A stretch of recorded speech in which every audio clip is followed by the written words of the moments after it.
Yeah, yeah, oh, yeah, mm, yeah, born and dead, saved by love, count my blessing from above. Good evening or afternoon or morning, depending upon where you are around the world. I'm Marcus Holmes, the love activist, founder of the Love and Stuff community. And thank you for joining us, whether you're joining us live here on Facebook Live on the Love and Stuff page or inside the Love and Stuff, or if you're joining us on the Marcus R. Holmes page on Twitch TV, YouTube event, or Twitter. Click share and tag someone to join us. I just wanted to, before I jump into this early edition, as I'm trying to enjoy some of this summer months, we normally are on at 8:30, but we will not be on tonight at 8:30. We're on at 7 for an abbreviated show, and still inviting you to join us at 8:30 regular time. Next week, we will be talking about love for the love of justice and moving forward with our Lift Every Voice and Vote initiative to get people voting in critical states and areas. But I had to come on. I didn't have to come on, but I wanted to come on today and share a few things. And before I do that, will you click share and tag 5 of your closest friends, connections, subscribers, or followers, 5 of the more popular ones to join in tonight's discussion. And I also wanted to invite you. We got some special things coming up in the Love and Stuff community, and I hope that you will join us there. So I'm going to click share and give you a chance to click share right before we go into a topic that I think is kind of a hot topic for some, and I must admit is a concerning topic for many. And so I'm going to click share, and while I'm doing that, I'm going to share some featured music. I do not own the rights to this music, but Kier Ward Coleman has allowed me to share this music. Love Will Reign, and I think it's important that we share that topic. And when we're talking about this kind of topic, love will reign.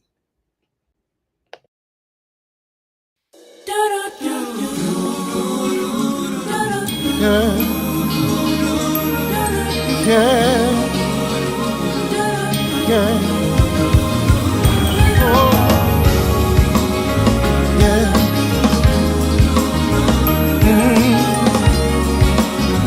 yeah, born and dead, saved by love, count my blessing from above. Though in darkness, have no fear. Light will shine on those holding near. They know that sorrow they will pass. For I know in this life there will be some pain, but remember that love. Yes, it will. Love will reign. Yeah. Love will reign. Yeah. In my heart, I believe it. Love will reign. Oh, yeah. Yeah. Have a vision. Clear and plain, people living life, smiling again. Oh, see the children, they know no pain, far from pressure, stress and strain. Oh, sorrow.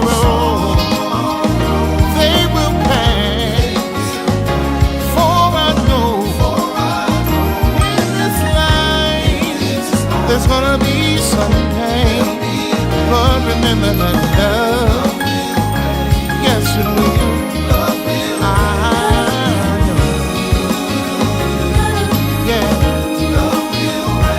Love will reign, gotta believe it.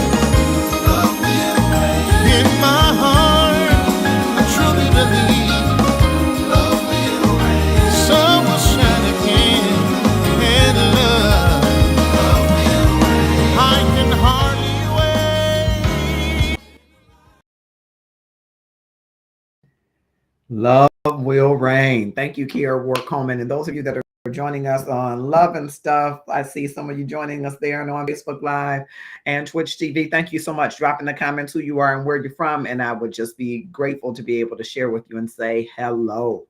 All right. So this is the early edition of Love and Stuff. And I wanted to just share because, of course, a lot is going around the internet about one of my favorite vocalists. I am a big Kim Burrell fan. I love her gift, her ministry, her voice. Um, and I've heard some people say some not so nice things about her gift, ministry, and voice, but I guess that's based on choice. You can choose to like her music or not, see her as a gifted musician or not, see her as a gifted psalmist or not, pastor or not. I appreciate her gift and her music. And I just want to share some context for me, because let me first say, I don't know Kim Burrell. We're not friends. I'm not an acquaintance of any kind. Not that that wouldn't be a great thing. I think that would be a great thing. I think we know people in common, that kind of thing, but we are not, something. She's not seeing me on the street and, hey, Marcus Holmes. Yeah. But I have supported her music, enjoyed her music, even been inspired by her music. Sometimes there are singers and musicians that you hear when they play or when they sing, it makes you want to sing or play or do whatever it is. So she's been one of those muses, if you will call it. When I am kind of in a place where I don't feel like singing, I can put on some Kim Burrell or Donny Hathaway or Marvin Gaye and many others. I don't want to leave any out, but some people's music and gift just inspires you to do. And she's one of those people for me. So let me first say that. And then let me say that the context that I want to lay out is a situation that gives me some will say empathy, but some will say, well, maybe not. So many years ago, and some of you will know that I've been in music all my life. And many years ago, I had a group, and part of our one of our areas of focus was kind of a subsidiary of that group that we call Worship Time Productions. And we produced this product, I guess you'll call it, called Friday Night Lives. And in Friday Night Lives, we had music, of course, we had praise and worship, of course, um, which was relatively not as popular in the Black church at that time, but we had that. We had, of course, praise dancers, liturgical dancers, we had comedians, and we had these skits that we would author or write, produce, and co-produce. And many of the folks in and around Worship Time Productions will understand that. And we got blessed to take it to different places, around the state and region and other states. And it was great. We had one agreement with a church where we produced regular Friday Night Lives. And in one of those platforms, me being the executive producer, right? I guess I would call it that. Back then, I was just, I guess I called it the ministry leader, but I allowed someone who, I thought well of, a couple, to come up and to minister, to share with the audience.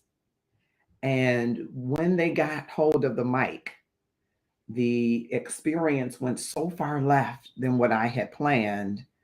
There were things said and done that I thought were totally inappropriate. And before I knew it, it had spun into something differently. As a result of that, we ended up losing that agreement with that church, which provided some source of funding for people that were involved, and a damage to our reputation, and a damage to an opportunity of one of the members of our organization who was positioned to kind of become a youth pastor there. So a lot of damage to the organization and people looking at me cross-eyed and crazy because I allowed this to happen, right? I yielded the mic to someone who I thought would do what I thought they normally would do, which I thought was the right thing. And in that moment, something shifted or happened. Now, and a lot of backlash from that organization after that, and a lot of embarrassment after that. And I learned a lesson to be careful of who I let have the mic when I am in charge of something, even if it's someone who I expect will do a certain thing or behave a certain way. It's just something that I learned that you have to take better command of and not just give everybody the mic, even if you think that they're well intended. And no apology came from this couple for years until years later. We ran into each other and they said, I don't know what happened and I don't know what I did, but I really am sorry. And I explained to them, this really, even though I'm not holding this against you, this really did some damage to our brand. I don't think I would have used that word then, but to our reputation, to the relationship. We never reconnected the relationship with that organization or that leadership. And of course, that opportunity for one of our organization members to be a youth pastor was nixed. And they were so apologetic. They were so apologetic for what they had done and wasn't really sure um, what was the motivating factor or factors that led them to behave in the way that they did. They were rude, they were condescending, and they were off to some degree as it relates to the words of prophecy and the things that they did. Those were not in order. And before I could get a good handle on it, to get up to the point to get to mic and recover, the damage had truly been done. And what I can appreciate, and of course, this was years ago, is that once we did come across each other's path, they were able to offer what I thought was a sincere apology. And in that apology, they didn't make some things that might have been considered as a veiled threat or as a veiled um, justification for why they have behaved in the way that they have behaved. I am going to read the apology that was issued by Kim Burrell. It is not my personal, I don't have any personal rights to her apology, and I don't seek today to um, uh, cast aspersions on her. I think people are doing a great job of that already.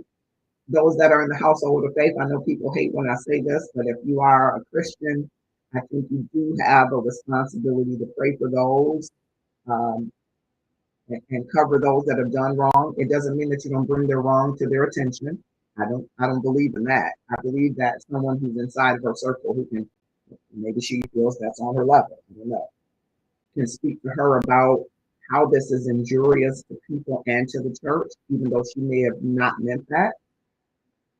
But I think we have a responsibility to not cover her and say, oh, that's right. But I don't think we take it and make it the bash, Kim Arena, because I think she's been down this bash road before. And some will say, yeah, you are biased because you like the music. I do like music. I do. Uh, I do think that what happened, and I don't have the entire video. I think what I watched was not a good display of someone walking in graciousness, love, and kindness. And if you think about it, or maybe you are unlike me, but me, I have walked not so publicly. Sometimes I have walked publicly in that regard, but not as publicly as this. Of course, the platforms are different.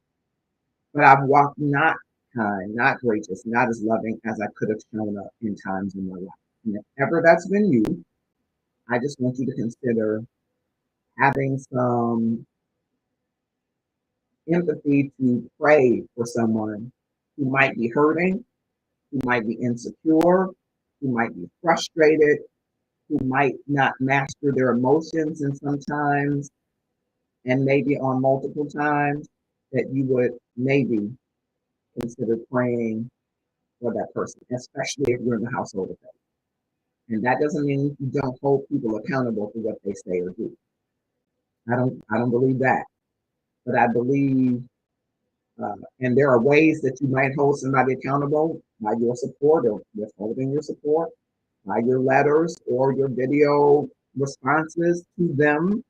but I think the accountability has to be to the individual in some regard that he or she can recognize the behavior. So I'm going to read the apology that was posted in response to what people say, her backlash to the event, where it appears that she is preparing to sing for Prophet Brian Carr. So I'm going to just share, as you probably have seen, so many people have. Her response is, quote, "As a kingdom citizen and a woman of integrity, I can acknowledge that some of my words, even if said in jest, can be offensive.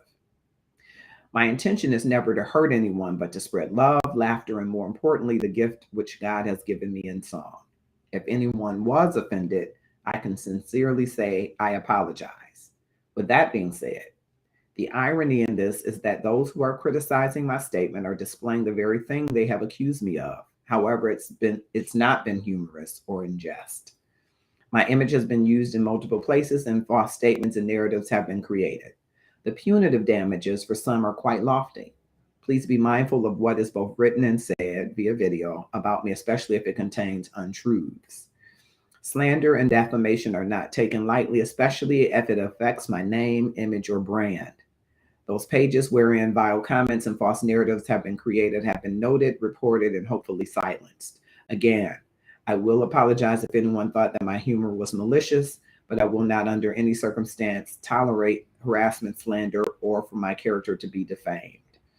So I want to read that in all fairness, which is, her response to the many different videos. I've seen it on TikTok, I've seen it everywhere. And I wanted to share the context because I've been in a situation where things have happened that I had not expected people to do, even though I note that there are those of you say this is regular Kim Burrell. I hear that comment, and not setting that aside, notwithstanding that, there are people who in the moment make very poor or maybe not the best choices with the platform that is given them. They make missteps. And I think this was a misstep. And maybe there is a person there that's hurting, a person in that moment who is to say what it was happening in that moment or any moment that has led to that. But I do know that if a person is hurting or broken or upset or insecure, and none of those are excuses for being disrespectful or condescending, that someone's behavior might not, if they haven't mastered those emotions, might not reflect the best of who they are. And when you see the worst of who someone is, I think love calls for you to say, is that all to who that is? Or is something happening, something occurring that's bringing out the worst of who someone is when we know that there is better in them? That's the grace and empathy that I would hope for her and for others. And I wanted to share some parts of Gary Chapman's love language because, I love sharing some of his work. And part of one of his works is apology language. And when I hear an apology or read one, I am always looking to see whether or not it matches up to these several things. Number one, does the person express regret or say that I'm sorry? And when you're saying I'm sorry, you don't have to qualify it with if you were offended.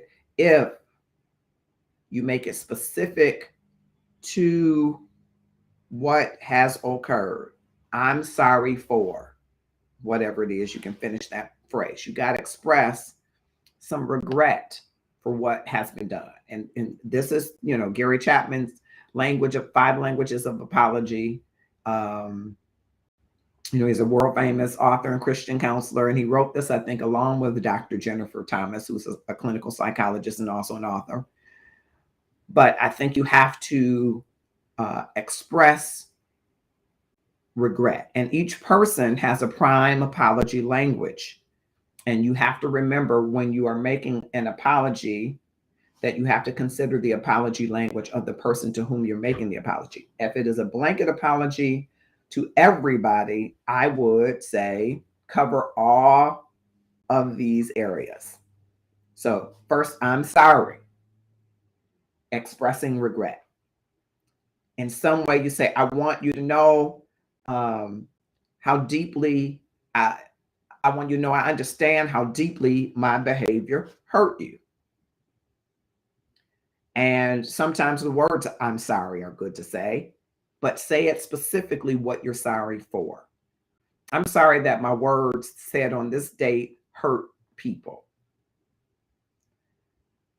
Not, I'm sorry that you took it that way, because that sounds more like you got caught.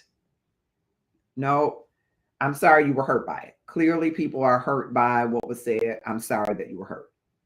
And then the second is, I was wrong. Because you could say, I'm sorry you were hurt by it.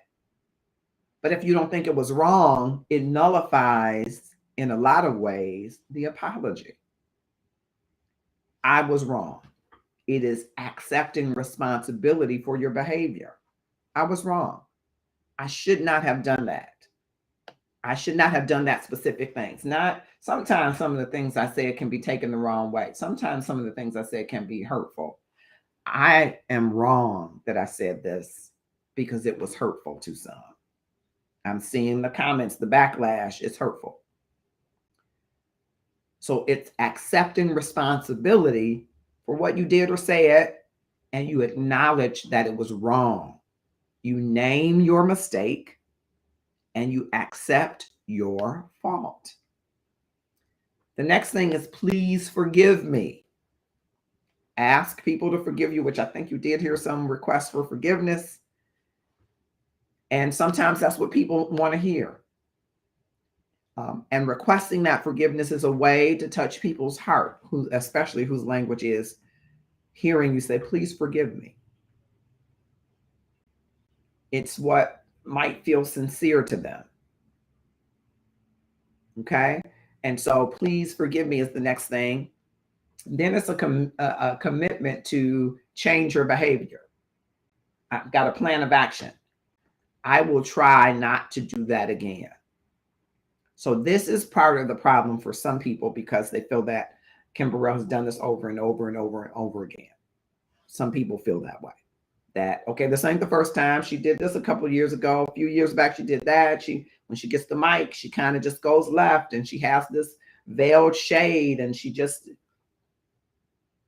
and I don't know if all of that is true. I've heard some spicy comments. And in the Black church, you get spicy comments a lot, not condoning spicy comments. But if someone says, I'll try not to do it again, and they keep doing it, it's harder to accept that apology, right? So you want to make sure that you have a plan of action. I want to change my behavior.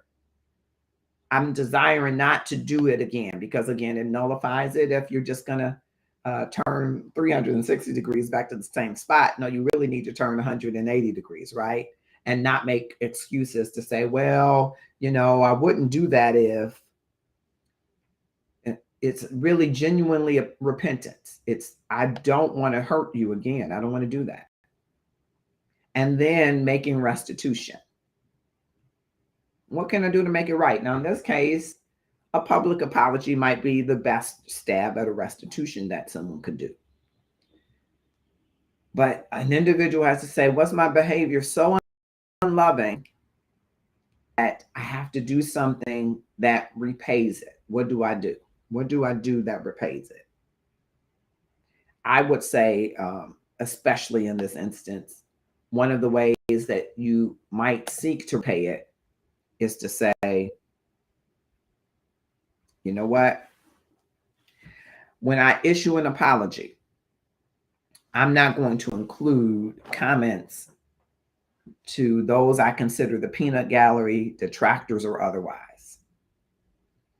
My form of restitution is contrition. I am sorry.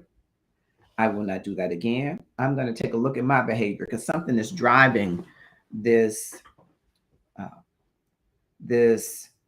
spiciness, which might just be a part of me. And it could be, I think in one other post talked about she's growing, as I hope we all are. And maybe in light of that, you decide, I'm going to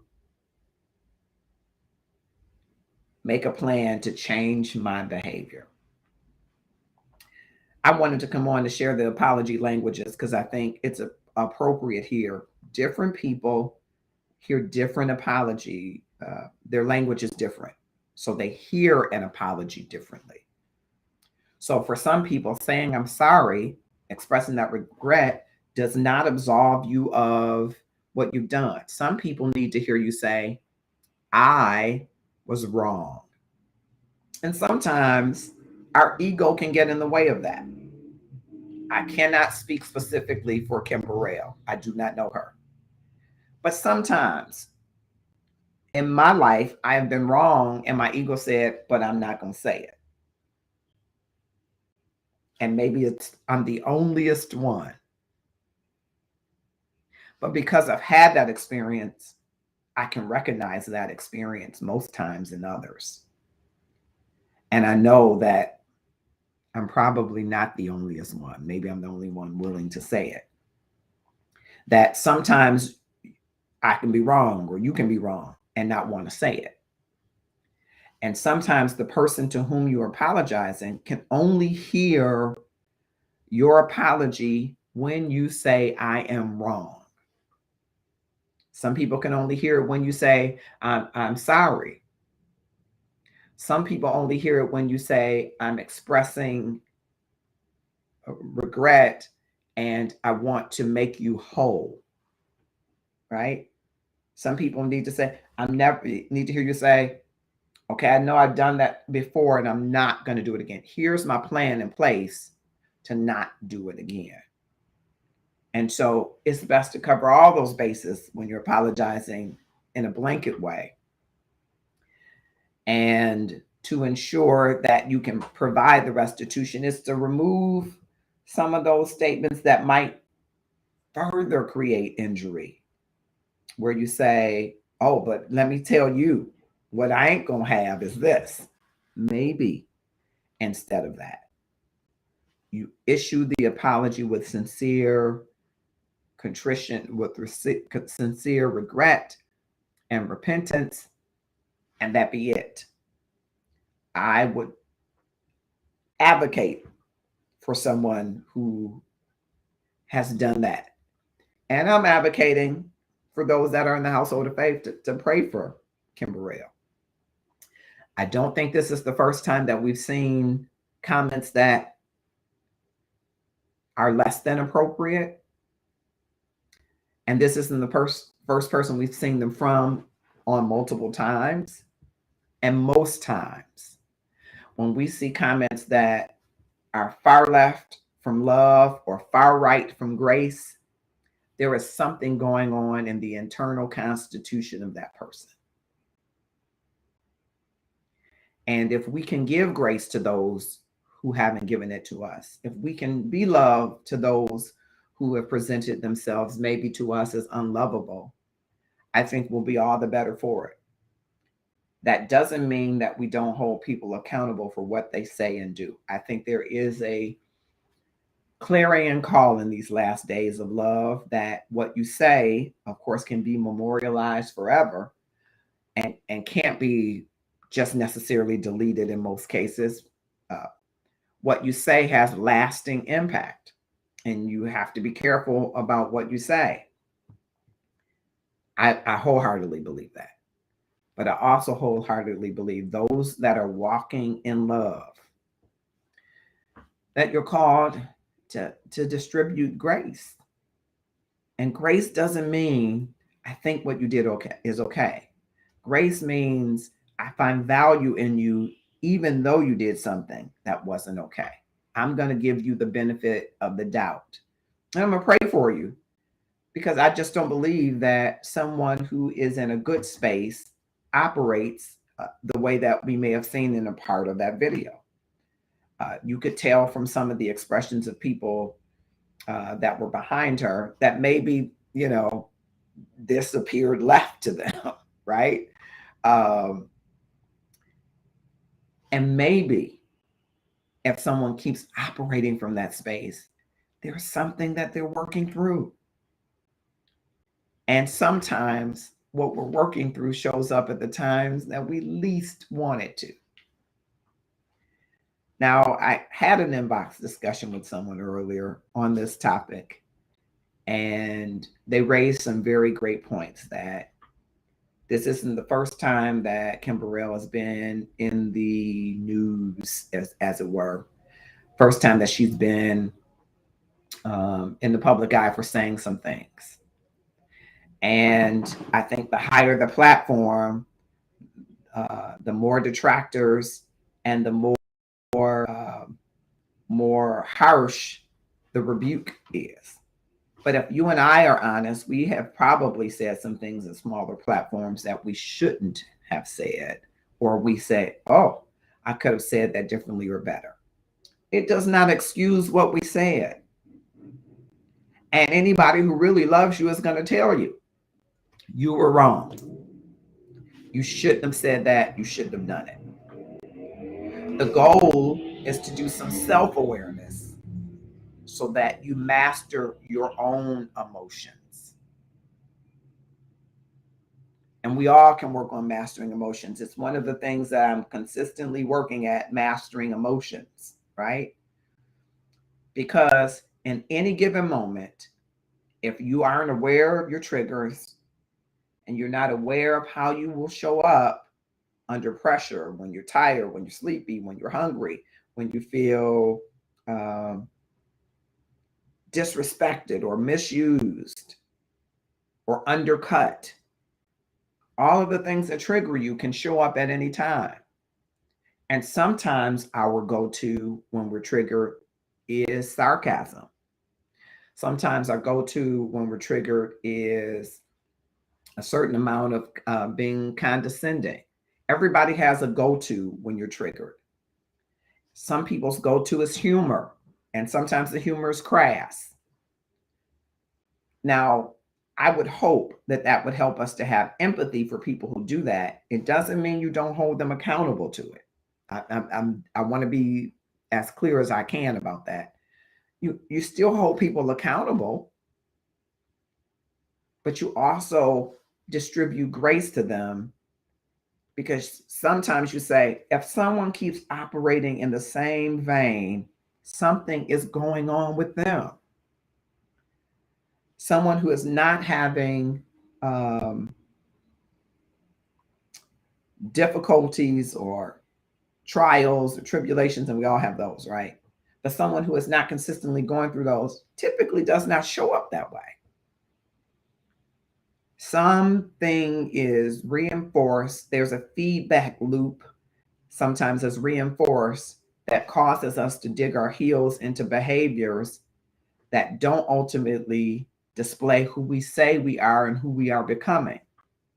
And oftentimes, in that behavior feedback loop is some trauma or some situation that we're creating some narrative, telling ourselves about, that we keep thinking we're trying to get out of the behavior, but we're digging our heels in more deeply into the behavior. And when that happens, that person really does need grace. Not grace that says, oh, you can just do whatever. I don't think we're in a world where we should accept people doing whatever to us. But I do think that we should have some empathy as we are approaching them to bring them into some accountability. I think that, and Kim Scott has a great book on radical candor. I think when you care personally for someone, you should be able to challenge them directly. And that's one of the premises in the book. What happens is oftentimes people are ruinous. They practice ruinous empathy. It's when you care about somebody, but you won't challenge them directly. So instead, you say, oh, well, that's just, you just let it slide by. That's not what I'm trying to describe to you, or what I am espousing to you that people should do with Kim Burrell. I really think, though, the people that should be challenging her directly and are the people who care personally. Those are the best people to impact your behavior, Because when you know that someone really cares about you and really means well for you, that person has the strongest and best chance of helping to bring to your attention, to catapult you into some self-awareness, into some accountability. Now, if you don't care personally and you challenge directly, Kim Scott work says that you're really obnoxious. Have you ever just gone off on somebody you don't know them from the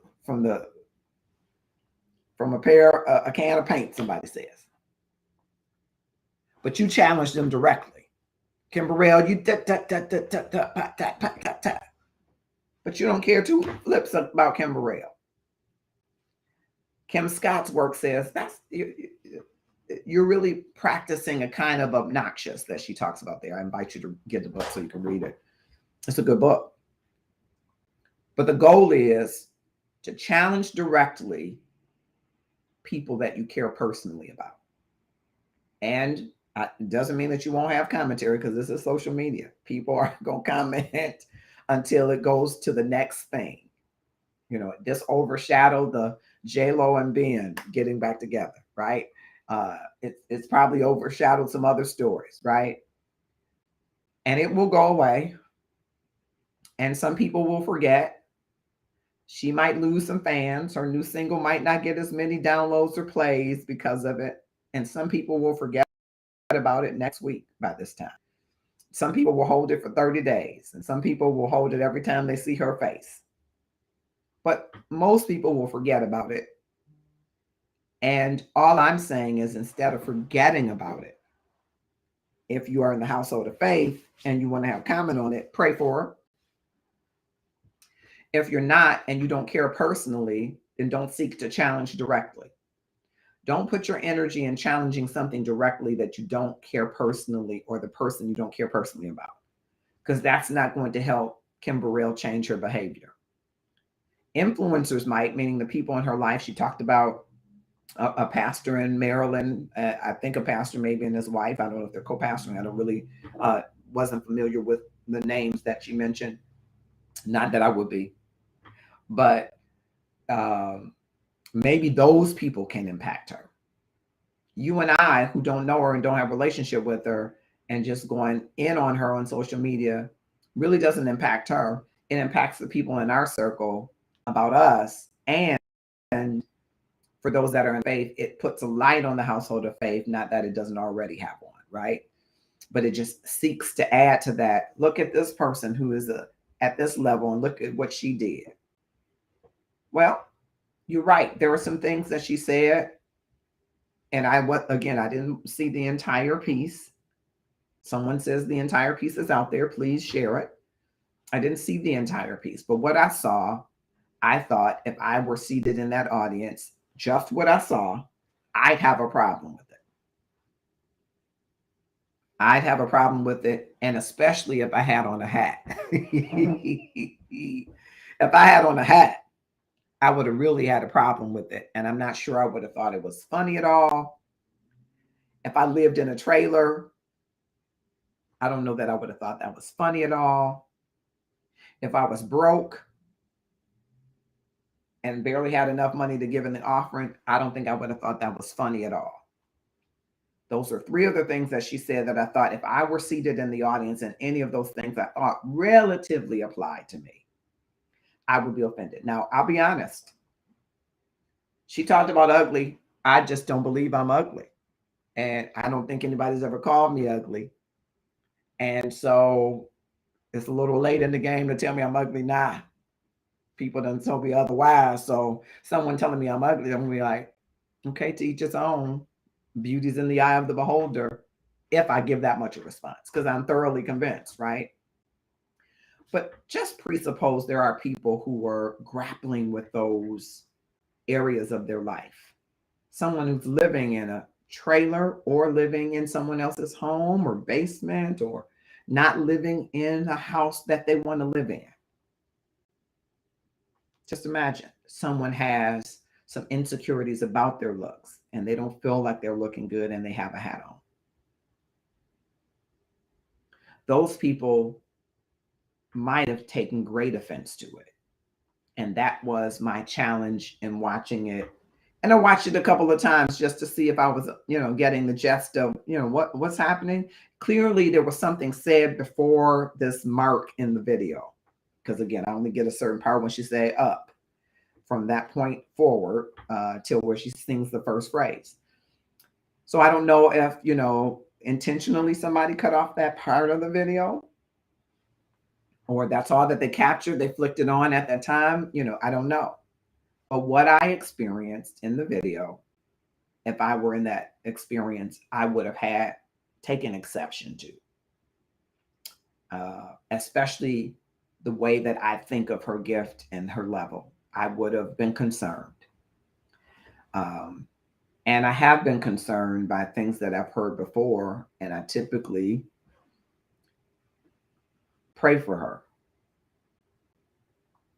Because I believe if something continues to happen over and over again with a person, there's something going on.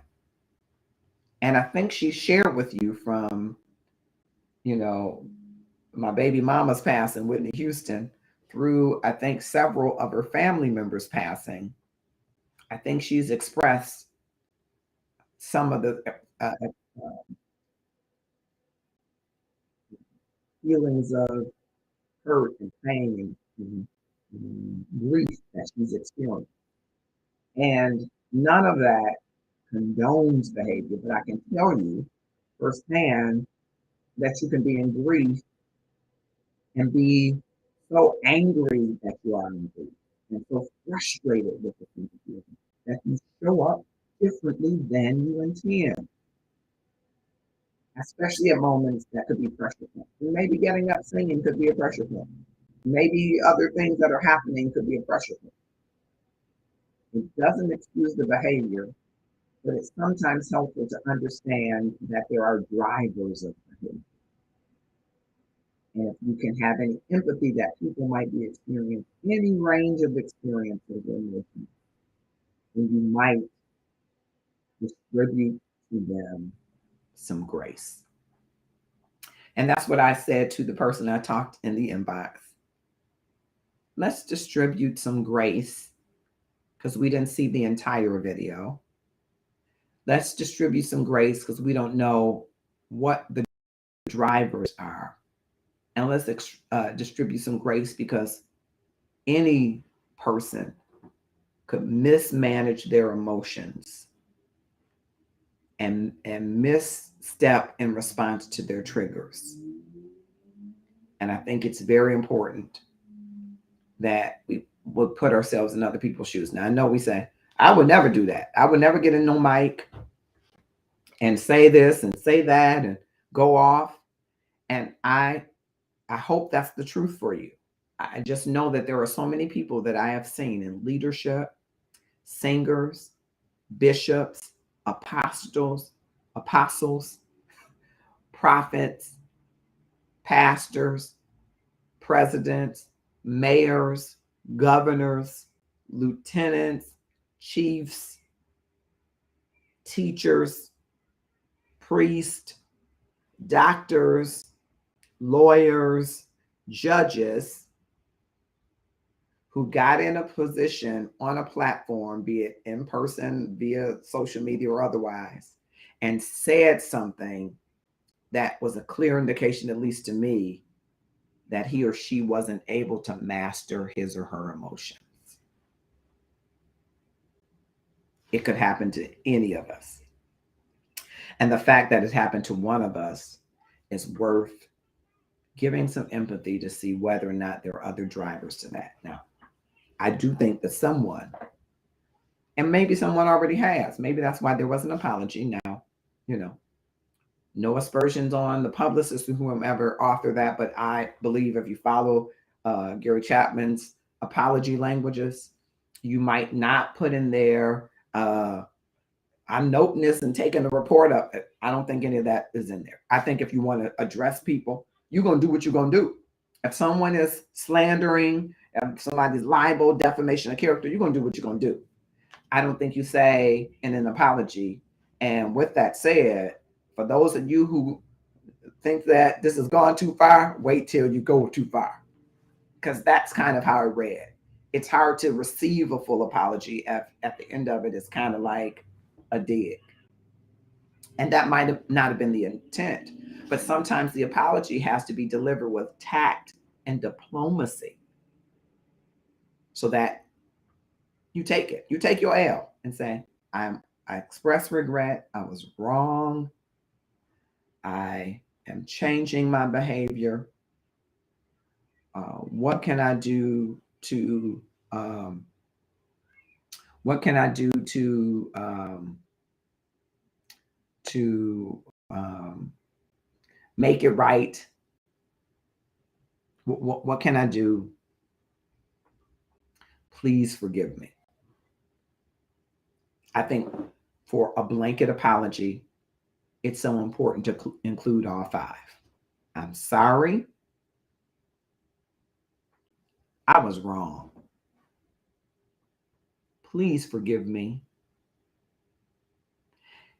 I'm never going to do it again. I'm going to try not to do it again. Here's how I'm planning to change my behavior. And what can I do to make this right? I think those are important. And I don't think I got those in that apology. It's not really, I was shocked. And because I like her a lot, and a number of people know that I like her a lot, people are saying, oh, there go your girl again. I don't know why you still, there's another one. And it puts you in an uncomfortable position to defend. Again, I'm not in the Kim Burrell circle, but it puts you in an uncomfortable position to say, see what the church people do, see what the gospel celebrities do. I hate to hear that, because many gospel artists have worked so hard to get where they are. You can't fathom how many of them have had to work so hard to get where they are, and the kinds of sacrifices that they have had to make to get where they are. And we penalize them and say, oh, you're trying to be a celebrity, you're trying to be great, you're trying to make a good living. I don't think there's anything wrong with them singing and making a good living off their music. I believe we can glorify God with our gift and for our gift. And I believe that gift will do great things and can bring you great increase, right? And so many of them work very hard, musicians included. Maybe those that aren't at Kim Burrell's level. I know musicians who play 6 and 7, 8 places in a week to live the kind of lifestyle for them and their family that they want to live. They're hustlers, they're go-getters, they go for it. And some of them have built over time a great reputation. Some of them have struggled with reputation, right? And people say, oh, you think you're popular, a celebrity. Well, we want them to have some notoriety, because notoriety helps to build their brand so that more people can hear them, more people buy their music. I get that part of it. But I hate to hear gospel celebrity as if someone thinks that they're better than other people, but it doesn't help if some of the comments sound like they think that they are. And some of the comments sound, especially what I saw on YouTube, which was probably somebody cut and pasted it from Instagram, sound as if stay in your little place and I'm in this big place. Now that's what it may have sounded like to some people who heard it. You don't understand this realm. You're not operating at this level, so stay down where you are in the trailer. Some people might have put those things together and thought that. And I don't think that that would be a good representation of who I hope that Kim Burrell is. Her music certainly hasn't been that to me. And I certainly hope that her life space isn't that for her, because I believe her that what people are pouring out into your cup is really in theirs. And I don't know if that is something that I'm going to put in a hashtag, but most times, if people are pouring hurt into your cup, it's coming from a cup of hurt. People pouring joy into your cup, it's because there's joy in theirs. People pouring jealousy into your cup, hateration into your cup, it's because it's in theirs. people pouring insecurity and limiting language into your cup, it's because they're in theirs. You know, people say, oh, your little house, oh, you got a new little job. When people seem to discount what you're doing or have, it's some discount and doing in theirs. And they're only pouring into you what is in them.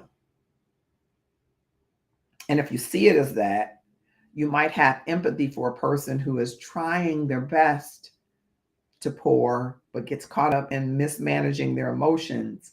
And what comes out is what's really in there.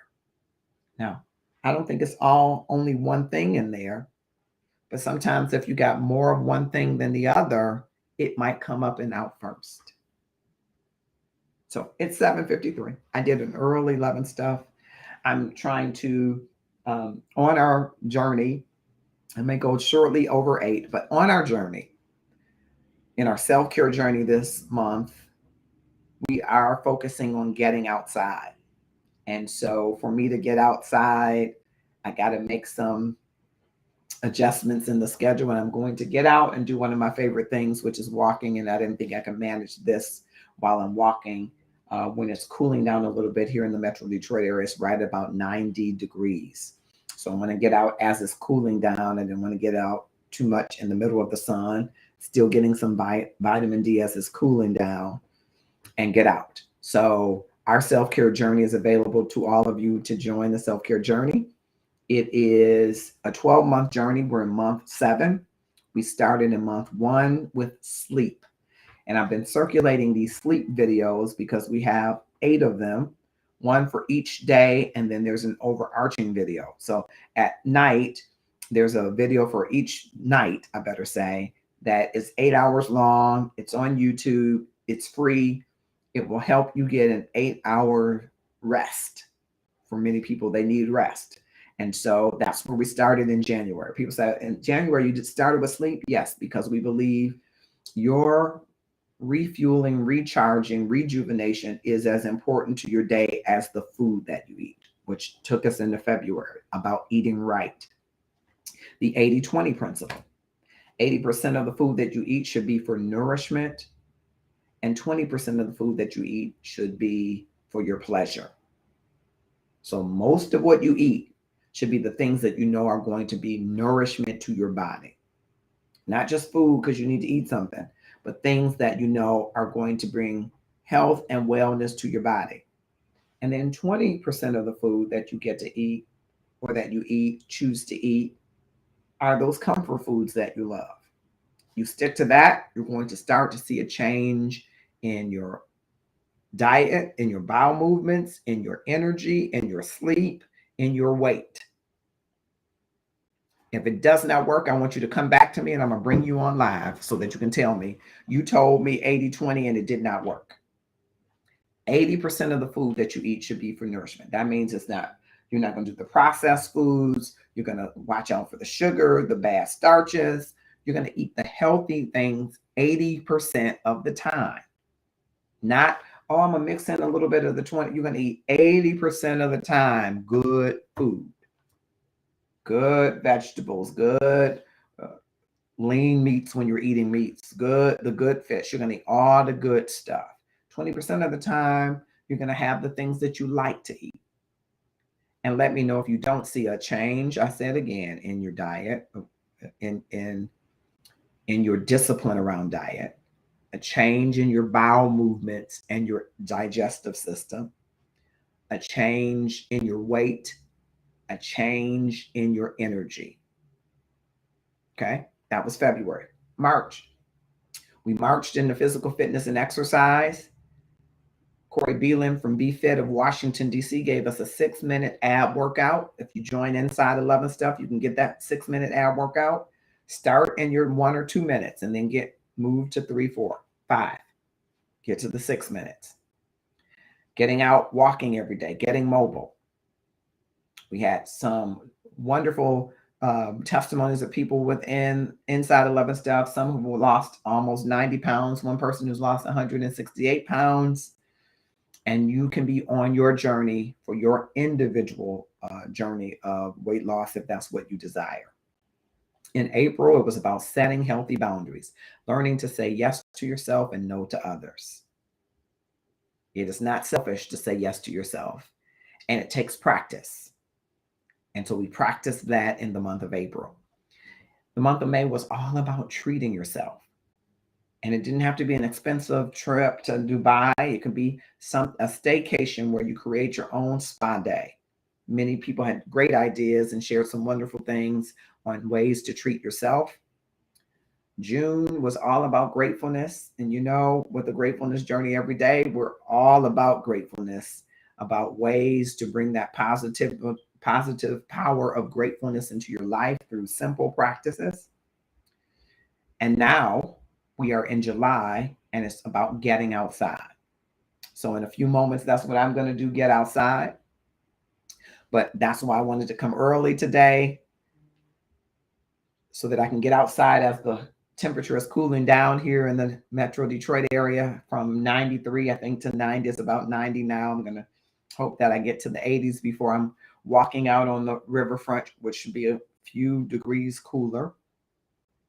And get out, get into nature, connect with nature, see the awesomeness of what God has created, and allow it to help you to see that you're interconnected, that you're not just a spot in the world, that you are a part of an interestingly woven tapestry in this world, and be connected to that so that you can be all that you've been designed to be. It's 7:59, and I just want to, again, if ever you have to apologize, include in your apology Gary Chapman's 5 areas of apology, because different people have different languages for apology. For me, I want to know that you're sorry. For someone else, they want to know that you say that I'm wrong, that you accept responsibility. I also want you to make me whole, which is making restitution, right? And some people, restitution won't work for them if you don't express that regret and say the actual words, I'm sorry. For some people, that does not work for them. Some people need to hear, please forgive me. No matter what you say, if you don't say, please forgive me, will you ever forgive me? That person doesn't feel like you have expressed regret. Some people need to hear you say, I won't do that again. Some people need your commitment to change your behavior, and they need you to say it. I did that. I'm not going to do it again. Here's my plan to keep from doing it again. And I think in the apology that Kim Burrell offered, and I am a big fan, I think what's missing is covering the bases on all of those things and not putting into an apology something that calls into question your sincerity. Even though she used the word sincerely, you call into question your sincerity when you say, if someone was offended. Sometimes I can say things that own what you said. Say, I said this. I express regret. I'm sorry. I was wrong. I should not have said this. I will not use my platform to do this in the future. I will use my platform to uplift and to inspire. And I was wrong for using it to do anything other than that. Will you please forgive me? I won't do that again. How can I make it right? And let that be the end of your statement. Don't include, because y'all who lambasted me and know all that stuff, you better watch it, because I'm taking note of all this. I got a list. I'm checking it twice, seeing who know you're nice. I kind of make jest of that. But it's really a serious thing when you feel that your character is being maligned, that that untruths are being said about you. You have a right to seek remedy. But I don't think that's appropriate to put in the apology. You're either sorry for what you did, because you're not going to compare it to what other people are doing. Don't compare it to what other people are doing. Because depending whether they're in or out of the household of faith, they may do anything, just like you may have done anything in making the statement. So don't compare it to that. Compare it to your conviction about your actions and what you believe that the quintessential love would have you do. And that is the apology. The apology isn't a conditional apology. If it hurt your feelings, then I'm sorry. No, I think it's clear that people's feelings were hurt. I'm sorry. Please forgive me. Cover all 5 of these, as I've said a couple of times now, because I think it's important. Because many of us love you, Kim Burrell. Look, I'm talking to her like she's going to see this. She probably will not. We don't know each other. Like I said, I know some people in her circle. I don't know her. I'm not in her circle. But I love her music. And I don't want to just throw her away. And I understand what it is.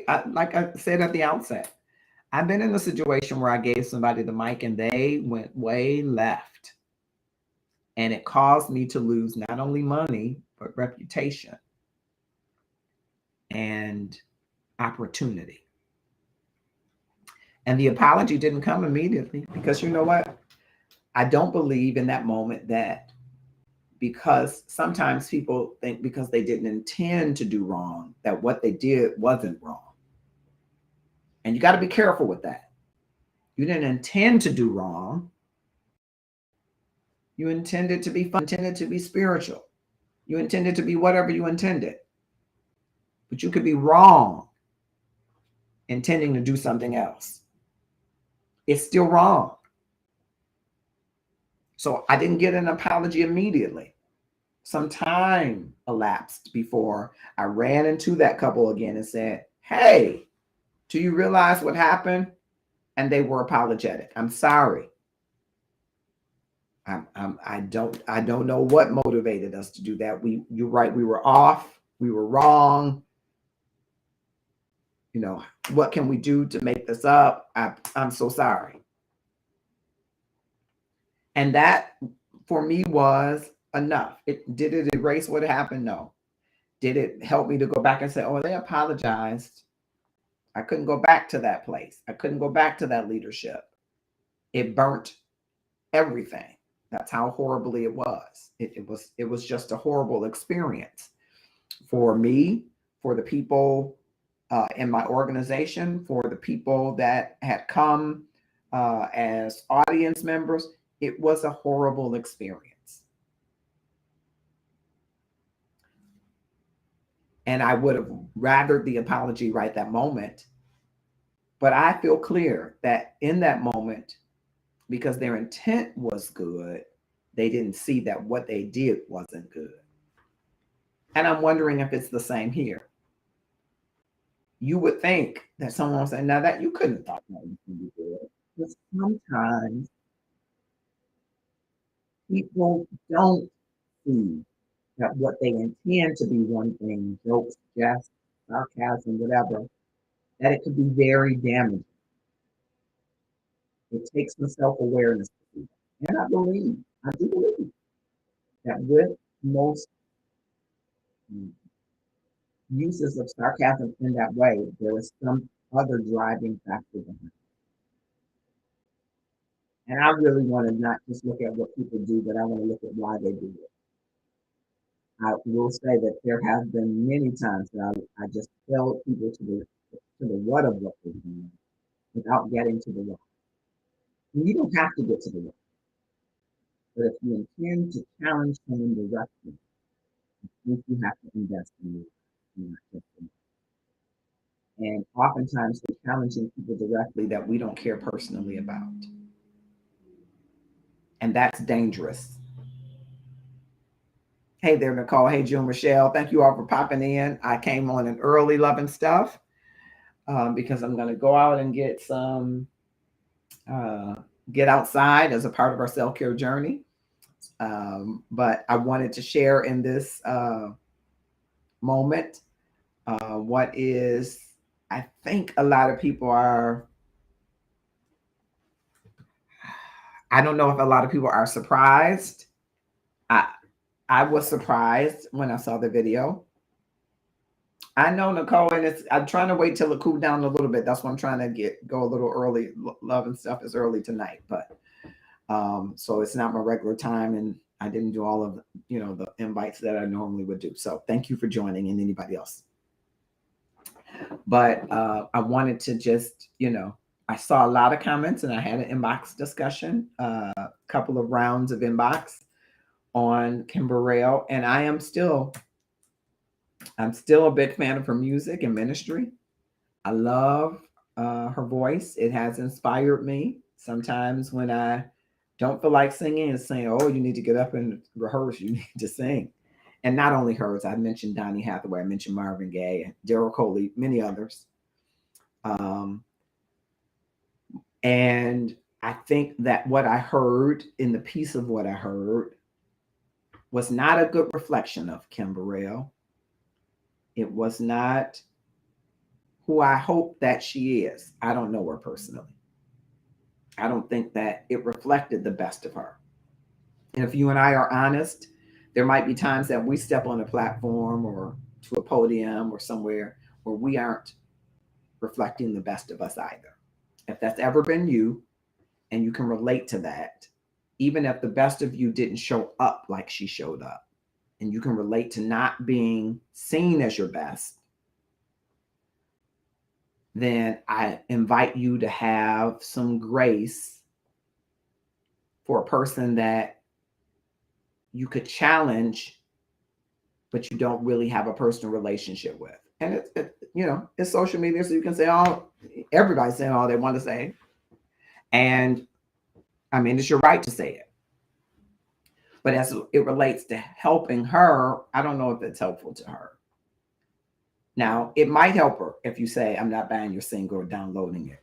That it might help her to see what impact your wallet has on what she says. It might help her to see that. But based on the apology that I've seen, I think she's probably in defense mode. And I think it is harder for someone to come to terms with something that they've done when they're in defense mode. More often than not, when you are wrong and in defense mode, you are not going to admit that you're wrong. It's only until you're willing to be vulnerable and say, "You know what? I was wrong," that you really turn the corner on people's perspective regarding your repentance, regarding your apology, your regret. It's not easy.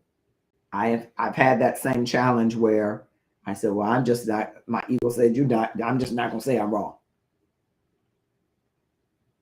And it ends in the end of the day. It damages relationships. It damages your brand, your reputation, all that you seek to build. But it requires vulnerability, and that's not always easy, especially when you live like Kim Burrell in the public eye. So in the inbox, the folks that I was talking to say, "Oh, you're just an advocate for because you like her music." I am not an advocate for not being nice. I've had my not nice moments in my life, and I'm not an advocate for that. I'm not an advocate for being grandiose. I'm not an advocate for being mean-spirited. I'm not an advocate for being shady. I've had my days of shade. I'm not an advocate for that, especially when you're in a position where people might look up to you. I'm not an advocate for that. Not only is it not a good look, it's not a good sign that you have been regenerated, that there is a renewing force and power working through you. Not a good sign. But I know that people have missteps when it comes to mainstream religion.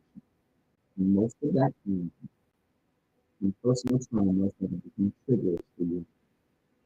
And when you're triggered, you and I are triggered, we might say and or do things that we would normally be able to master. you normally be able to compose, restrict, restrain, constrain. Not so when you're hurting, you know, or when you're triggered. And that's why emotional intelligence is a big indicator of professional and personal success. And the first step of the four in emotional intelligence is self awareness. It's about knowing your triggers, knowing what drives your emotions, knowing the narratives that you create in your head in response to what people say and or do, and what limiting language you have about yourself, and knowing how to be in touch with those while mastering them. It's how to engage your critical thinking when you feel in fight or flight.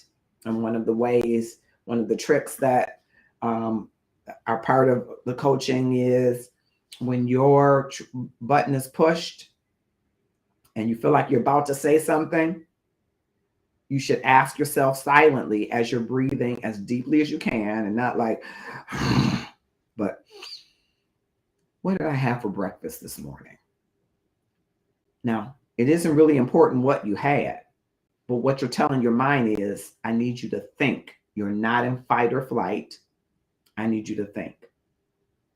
And when you engage the part of your brain that's geared for critical reasoning, it takes you out of fight or flight. When you're in fight or flight, that's that I'm going and all of those four-letter words and colorful words that could come out because you're triggered.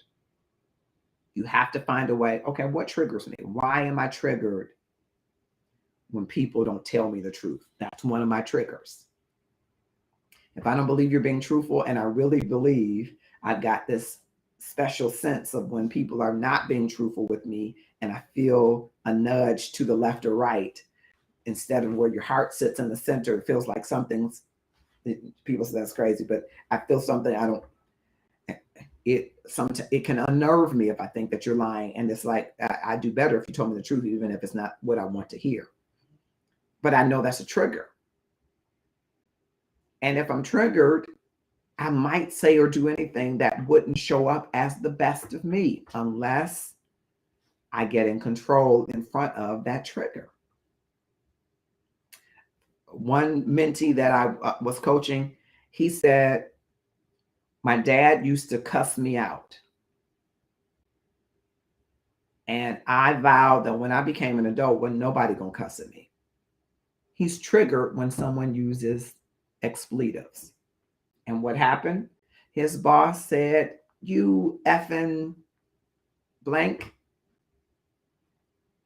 And he was sent home for some behaviors, right?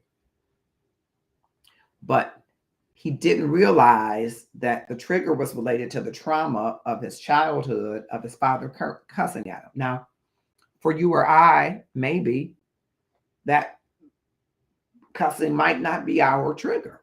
There are some people who cuss, and there are some people whose parents cuss at them every other word. And for them, that might not be a trigger. But for him, it's a trigger. And so self-awareness is about knowing your triggers. What triggers you? Many triggers are related to traumas.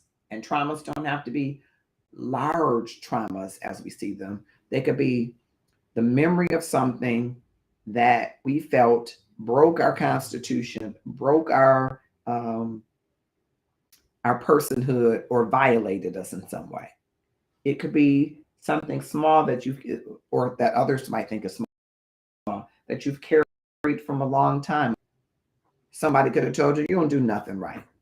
And only told you that one time, and you adored that person and when you were small, and you've grappled with it all these years. And when you hear someone challenge how you do something or whether it is good enough, it triggers you. And if you don't master that, you're going to show up differently. You're going to show up and say some things that might be a trigger or might be resultant of that trigger. And those things could be injurious to others who didn't even know they were triggering you. Or certain types of events could trigger you. If you feel overweight, or you feel like your gifting isn't good enough, or you're nervous about whenever you get on stage, or you get before an audience, or you're nervous of being around a certain set of people, that could trigger you. And it could cause you to say and do things that don't represent and reflect the best of yourself. I, in my heart of hearts, believe that for Kim Burrell. I don't know her. I'm not a psychologist. I'm been diagnosed. But I don't believe that that's the best of who she is and what we're trying to do. And I don't believe that's what she intended for us to do, anything less than the best of who she is. I felt like she was triggered. I wasn't there. I didn't see the entire video. But it looked to me like somebody that was triggered by something.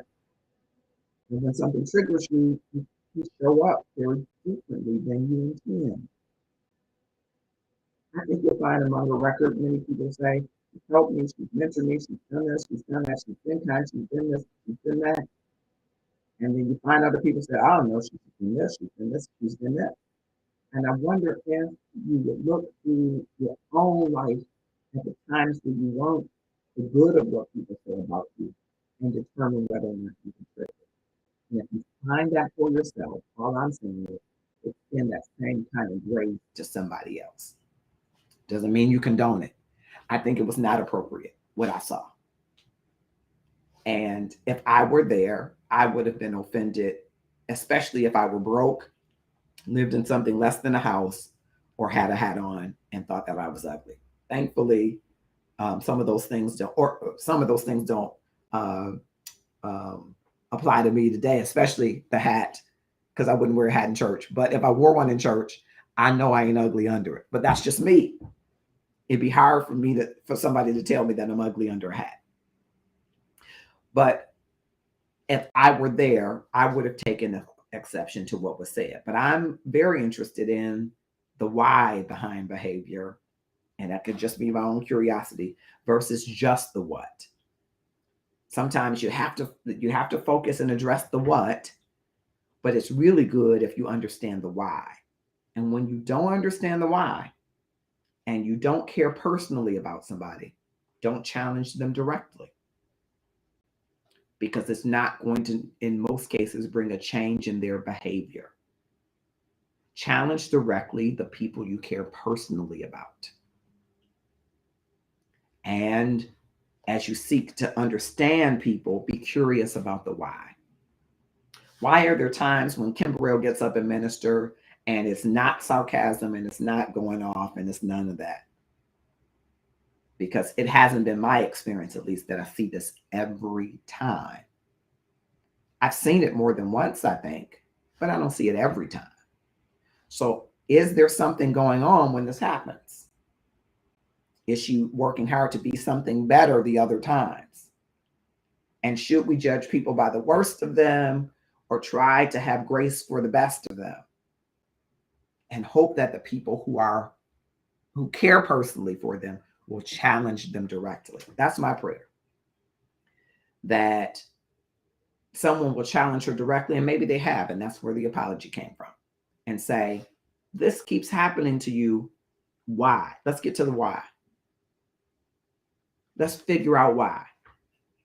At my first blush, it's a master of the emotions that has to happen, and that's the emotional intelligence. Okay, because the second part of that, first is self-awareness, right? Second part is self-management.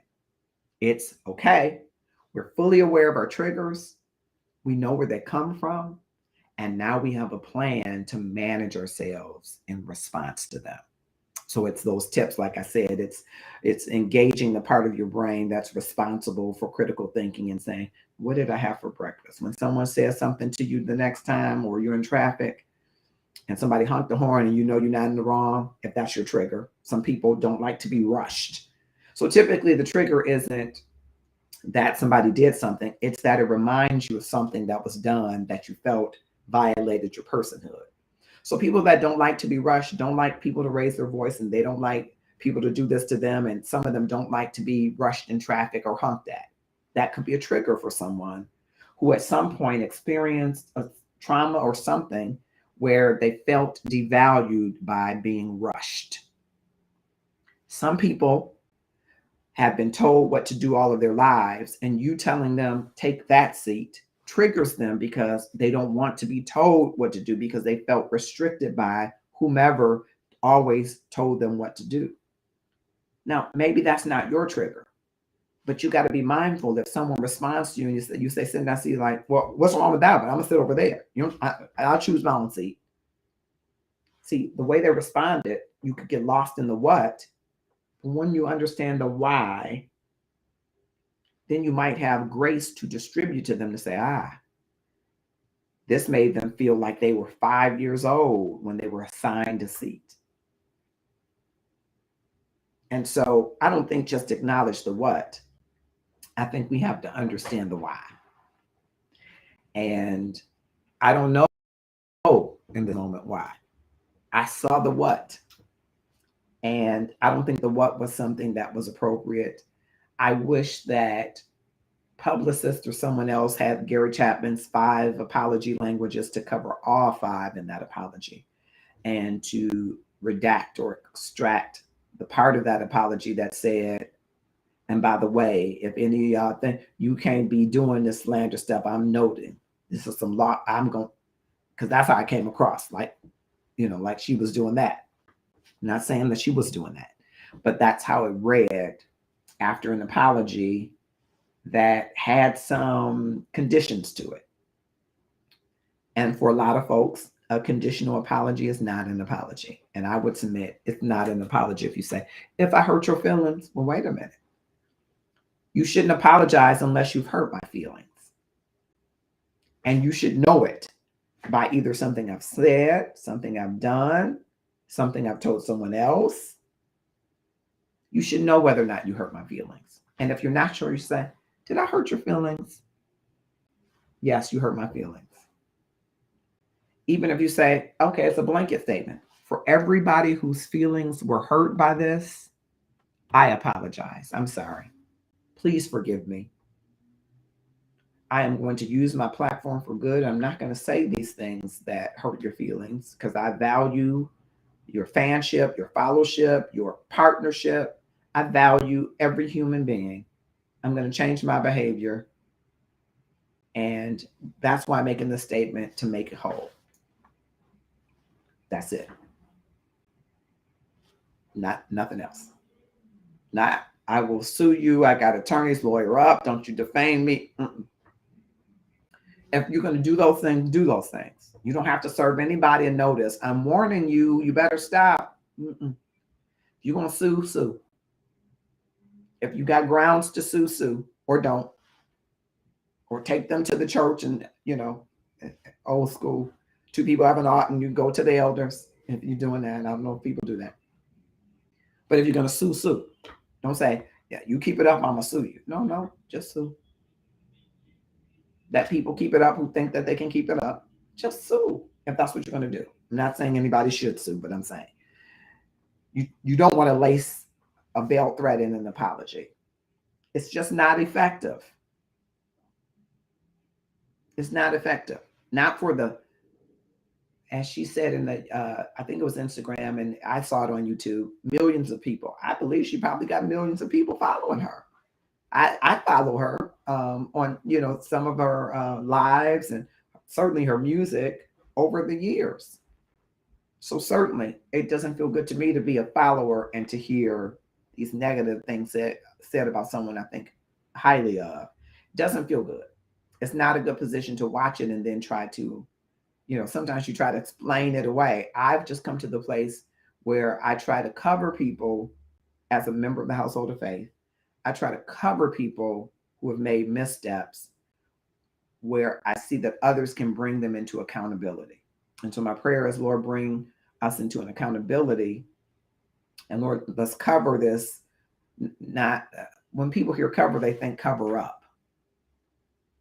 I don't think this could be covered up because it's all out there. But I think there should be a covering. There should be a protection of. There should be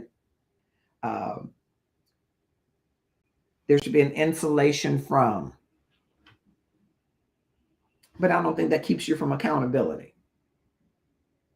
I think you still have to be accountable for what you've done. And to some extent, I think Kim Burrell's apology does take some accountability. For me, I wish it did not have the latter, the B clause, as you hear preachers saying. And in the B clause, I wish in the latter part she had left that out. Don't say, with that said, those of you who are doing this, you better watch out. Because that's basically what it said, with a little bit of spicy to me. It was kind of, a spicy mayo sauce. It was spicy. And I think an apology is just all sweet. You don't have to be gooey, but it's all sweet. It's all soft. It's a soft answer that turneth away this wrath. And it wasn't a soft answer. It, for some, was as injurious as the words that were said over that mic the other day.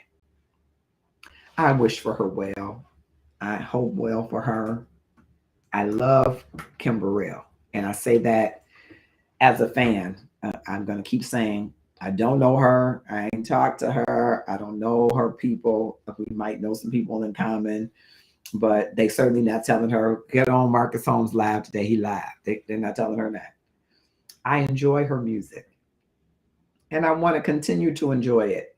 And I want to continue to know it's coming from a wonderfully anointed place, a whole place, even though I know some people have written some amazing things from their brokenness.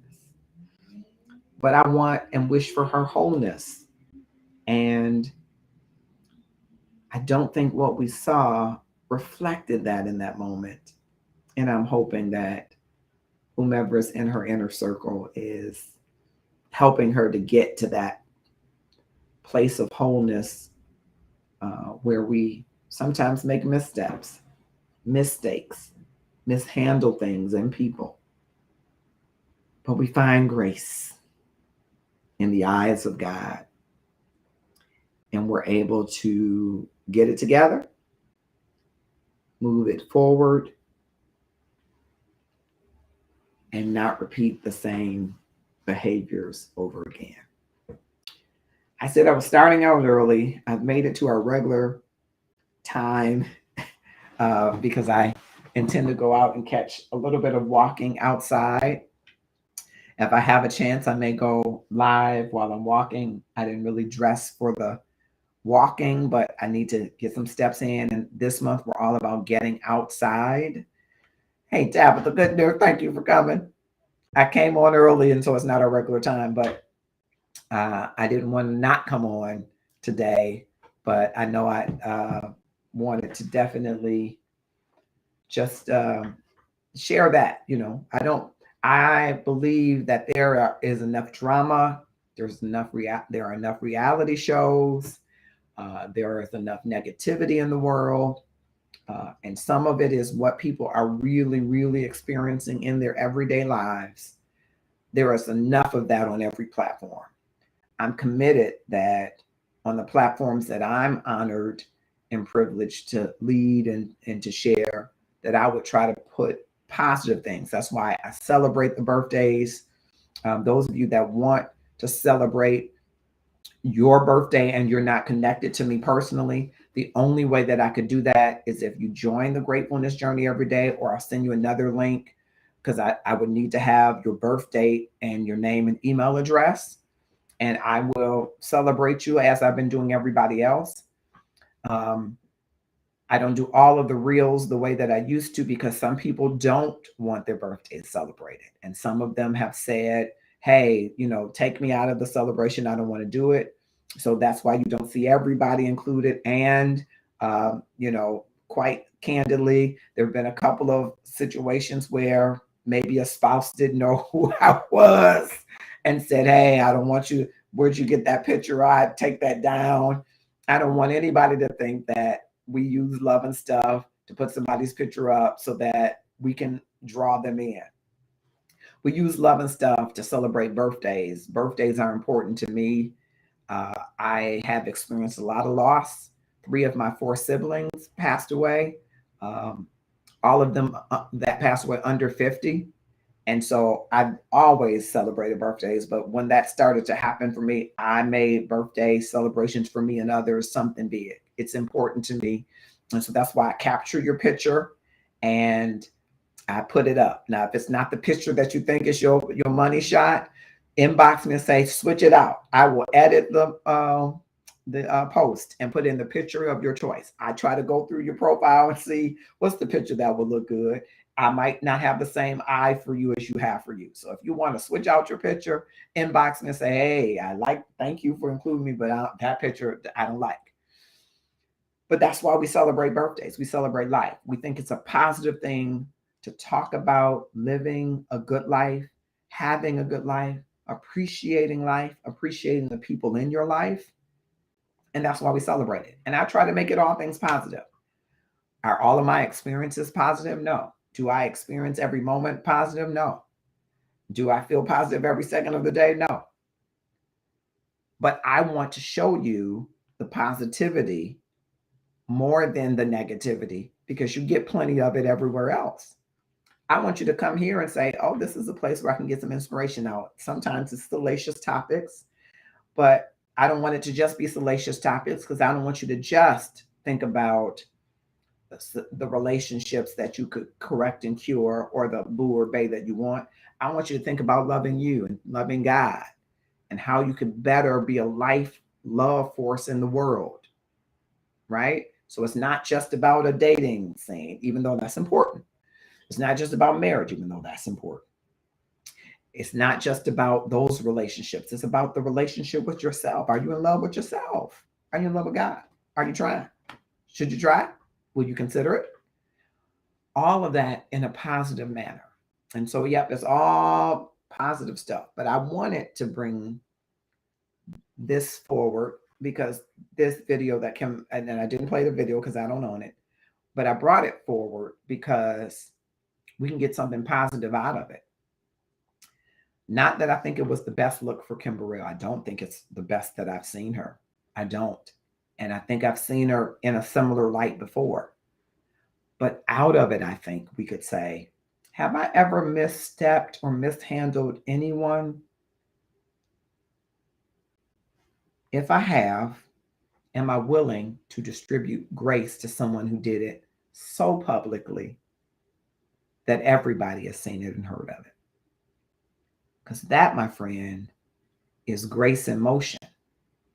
It's where you say, no, you did something wrong. You really, I'm not looking the other way, but I'm not in your inner circle to hold you to directly challenge you. I'm going to pray that someone else does that. I'm going to say, nope, I don't agree with this behavior, but I don't know the why underneath it. And I'm going to pray for you to get the why right. Because if we get the why right, the what will follow.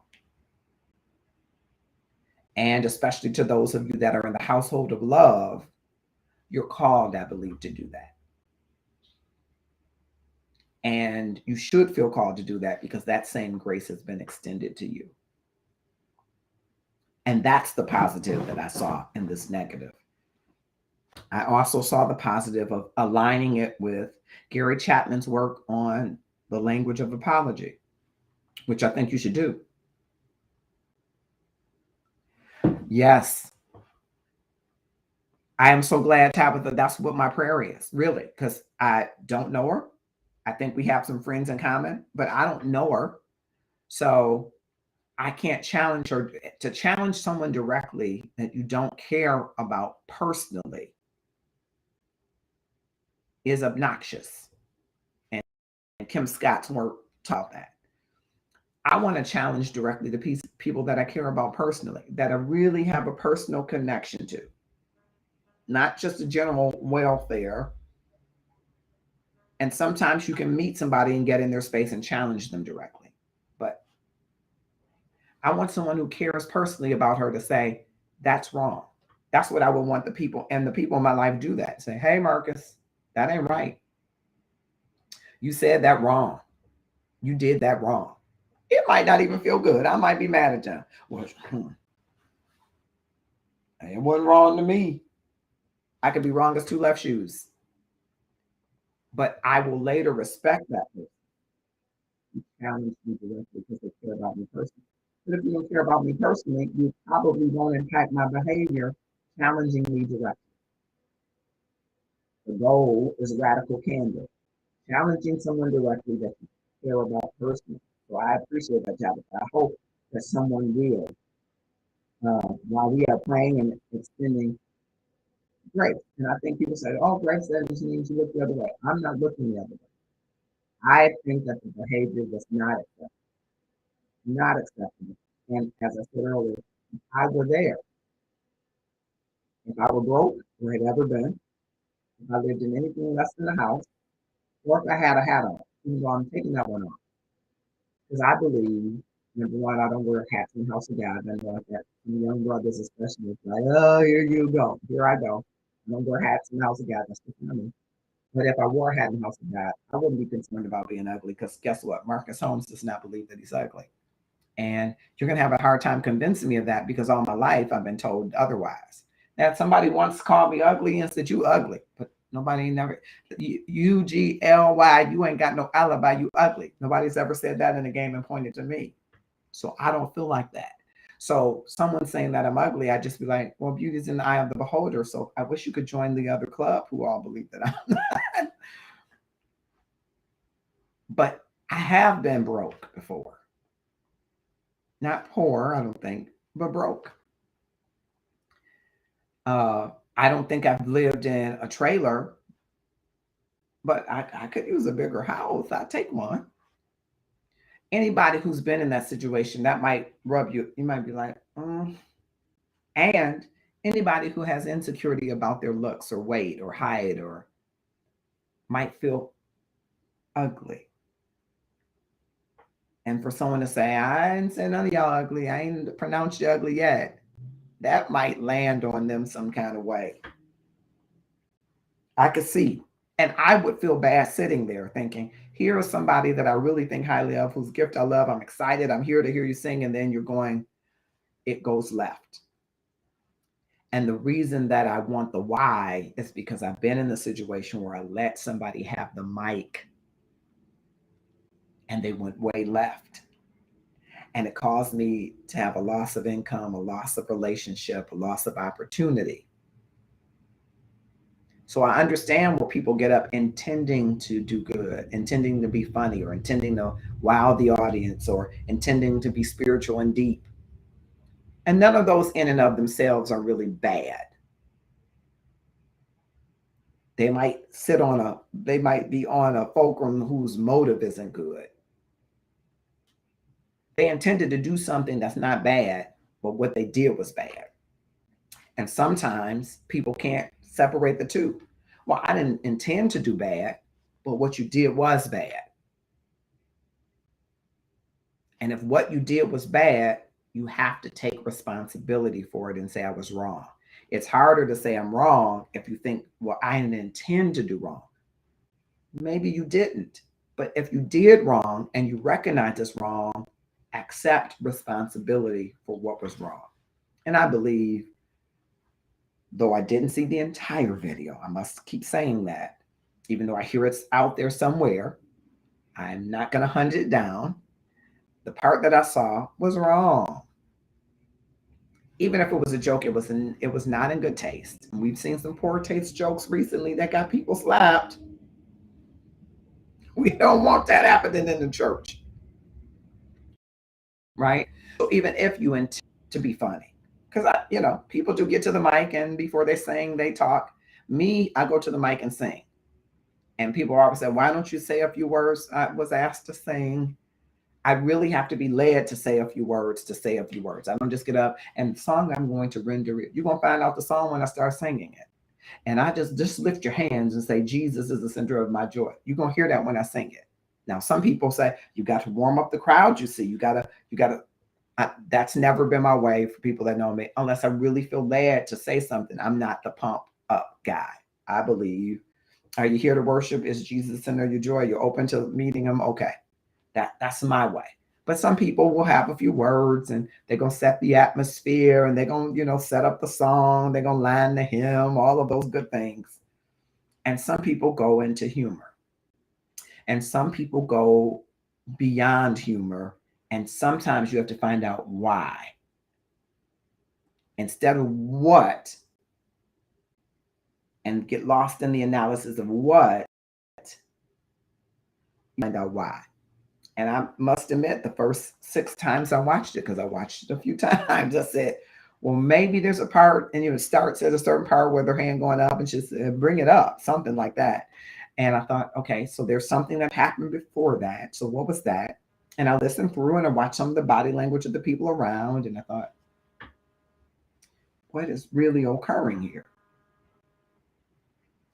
What occurred was not good. And I am a Kim Burrell fan. I like her music. I love her voice. And as I said earlier, Daryl Coley, Kim Burrell, Marvin Gaye, Donny Hathaway, they're about, I'm going to say about 10 or so folks whose voices inspire me to want to sing and rehearse, and they inspire me to want to create music with my instrument. She's one of those people. Me, however,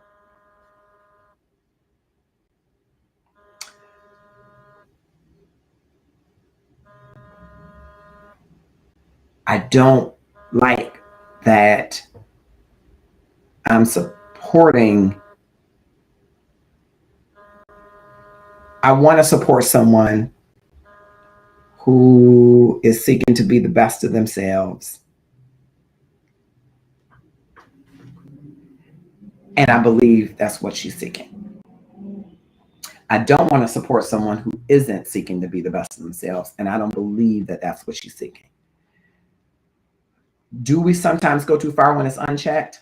I believe we do. And that's why I'm hoping that those within her circle will hold her accountable. Because, there are people who are going to say the way that I keep you in check is withdrawing my support or withdrawing my downloads or money or concerts or whatever. And I know Kim Burrell, like many other artists, especially gospel, who we say gospel celebrities, and I hate to hear that, but I know people have kind of gotten high-minded. A lot of these artists have worked for years to get where they are, worked hard to get contracts that are really getting endorsements and deals. There were times that people didn't get endorsement deals. And all of the stuff that people are getting, gospel music has really progressed in that some people are living some really good lives as a result of the giftings and different opportunities. Musicians as well, as I mentioned earlier, some people are working everywhere, playing 6 or 7 times a week to have the kind of lifestyle they want, and then you get to a level you want that for people. You want them to achieve. And sometimes these events can bring you to a place where you understand what the impact of what you say can have. Nicole, I love you, and I'm so proud of you stepping out into the new year system. We have to have you on. Nicole is a valued member of our Love and Stuff community. I think she's inside of Love and Stuff, but if she's not, her and Tabitha, we're going to make sure they're inside of Love and Stuff so that other people can meet them, and you should join. Oh, I'm muffled. Uh-oh. Uh-oh. That doesn't sound good. I don't want to be muffled. Even though if the muffled is going away, I'll put some headphones in. Now, this don't happen to me. Somebody didn't need to say. All right, I'm almost going to my walking room.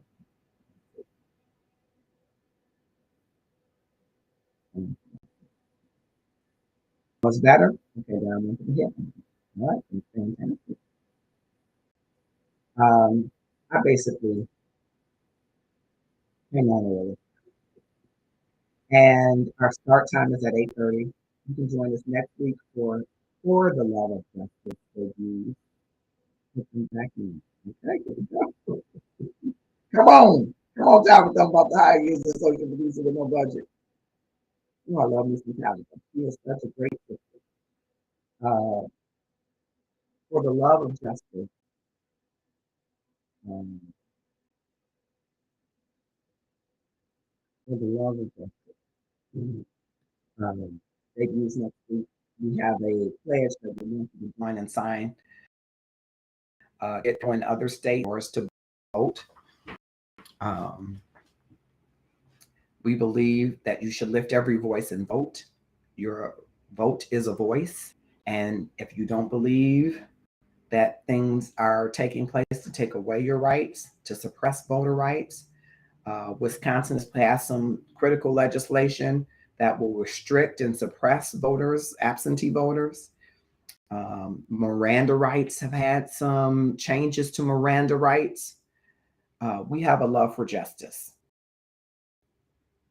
And so I want to mention that, and you can join us next week at 8:30. But I wanted to come on tonight because I see all of the things that are being said about Kim Burrell, and I can't discount what I saw, but I can tell you that I've also seen what I believe I've seen has been a different side. Now, some people say behind scenes you see different things. Yeah.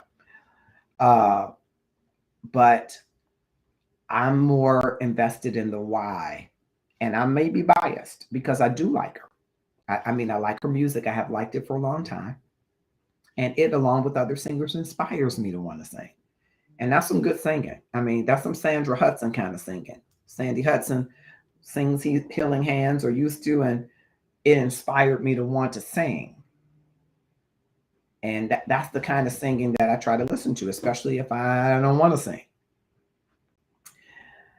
And so I want to see her supported. And I think everybody needs that kind of support. And that's why I wanted to bring you forward, because I've had missteps, and maybe you have too. Maybe not publicly like that. Maybe you mishandled somebody and nobody saw it but you and that person. Maybe you were at a small church and they didn't have the video going. It wasn't streaming live on Facebook and you went off. You were trying to be spiritual. You were trying to be deep. You were trying to impress somebody. You went off on the organist. We done seen that on video, right? You done went off on the musicians, right? You done been in a meeting and you went off on the staff, right? You was in the store and you went off on the clerk. Nobody saw it but you and the clerk. And maybe the grandmother who was shopping. And that grandmother don't go to your church, or she doesn't go to your business. She doesn't know who you are. She just saw that one interaction. Maybe it's your husband or your wife, and you said something that you can't take back from that you said to them, or your child, and you told your child, "You ain't never gonna be nothing. You're gonna be just like your daddy. You stupid." Those are all kinds of missteps. Kim Burrell's was just public so everybody could see it. And I'm not asking you to excuse it. I'm asking you to pray to get to the root of the why, because every what has a why. Why don't we master our emotions when we're in front of people? Why do we make poor choices when we have the mic? Why do we say things that we will wish we never said publicly? Lord, reveal unto us the motives of our heart, what is driving us, so that we can show up as our best self, even under pressure, under the cascade of emotions that we're feeling. If God wired us with all these emotions, He had to have a plan for us to master them. I don't think God did anything that He didn't have a way for it to be mastered or escape from, or to rise above. I don't think He would allow anything to exist that we couldn't. And because we're wired, we're steeped in emotions. Our limbic resonance system feels long before we even cogitate what it is that we're feeling. We're a ball of emotions, literally. And if we don't master that to see the why underneath the triggers, we could be just in the same position that Kim Burrell is in, and offering apologies that might not align with broader audiences so that we cover every base. Yes, Yes, Tabitha. Yes, it's tough. It's tough. You're right. It requires growth because I've been wrong before and been like, oh, I ain't going, I ain't wrong. I wasn't intending wrong. Well, so what? You didn't intend wrong. It was wrong. And until you're willing to own that and be vulnerable, because it takes vulnerability to say, you know what? I'm a wonderful fill in the blank director, leader, father, dad, uncle, singer, whatever I am, but I'm wrong sometimes. Something in our ego says, right, just like you said, who gonna check me, boo? Right? That's what we do. And I think in this case, the apology doesn't. I wish the apology had lined up with those five because you can't just. What I believe when you're making a public apology, cover all five because not everybody here, everybody doesn't have the same apology language. So just saying I'm sorry doesn't work for someone who needs to hear please forgive me, who needs to hear that you will change your behavior. And you can't lace it in if you were offended. No, the fact that you're apologizing, someone was offended. So it is better to say to everybody that I offended, I'm sorry. I was wrong for saying or doing what I did. Will you please forgive me? I'm going to change my behavior so I don't do that again. Here's how I'm going to change it. And you should hold me accountable if you see something different than this. Does this make you whole? See, that covers all five. But if I just say, does this make you whole? Well, what about the person who says, were you wrong? And are you not going to do it again? Or what about the person who says, you didn't even say I'm sorry? Or the person who's thinking, you didn't ask for my forgiveness. See, everybody hears the apology in their own language and they have their own need out of that language. Cover all five. Don't lace it in an if then. And please don't add a caveat that says, that said, you better be careful with this libel and slander stuff because I'm making note of it. Leave that out. If you think that you've been wrong as a result of your wrong to somebody else and you think it rises to a legal standard, seek remedy. Don't tell anybody you're seeking remedy, just do it. And sing. That's why I love Nicole says she loves this platform. One of the reasons I love this platform is because it's got great people in it. And the great people are not people that you can't just meet. You can come to Inside 11 Stuff and meet them. I mean, wonderful, amazing people. Some are nurses, some are practitioners of all kinds of businesses, some are coaches and leaders, and some are entrepreneurs and singers, and some are mommies and daddies, and some are boxers, and some are basketball players, and some are designers, you name it, makeup artists, you name it. And like you, have a voice that we want to hear. That we can bring all these voices together and find out how can we synthesize our voices to sing this one song. Love's in need of love today. Don't delay. Send yours in right away. It's about increasing the amount of love in the world, even for those that we sometimes feel are unlovable. If we're honest, you and I have been unlovable to someone at some point. Distribute the grace that you know that you have needed. Distribute that grace to someone else. Join us next week at our regular time at 8:30 p.m. with Valerie Colbert Asamwadi and Brenda Braceful, a part of our For the Love of Justice movement to get people registered to vote and voting. There are states that are in jeopardy of different kinds of leadership, And I want you to watch what's happening in the courts, what's happening in your states, and how you can get engaged to lift every voice and vote. I'm Marcus Holmes, the Love Activist. I hope that you will go to the Love and Stuff page and click follow if you haven't. Under groups, you can click inside the Love and Stuff to join us on our 12-month self-care journey. We're in month 7, getting outside, and that's what I'm about to do. Have you been outside into the weather? Get out and connect with nature and be reminded that you are an interwoven part of the tapestry that God created, and He is connecting you to nature because you will grow. You will grow. You will be all that He has called for you to be. Sometimes there'll be rain that will fall. Sometimes the weather will change, but you will grow and you will blossom and flourish into the great things that God has for you to do. He is the quintessential love. And I hope that you will join us on that journey. Of course, join us in the gratefulness journey, and that way you can have your birthday. I'll drop the link in there because I want to celebrate everybody's birthday, but if I don't have the birth date, I can't celebrate it. And if you don't like the picture I choose, let me know.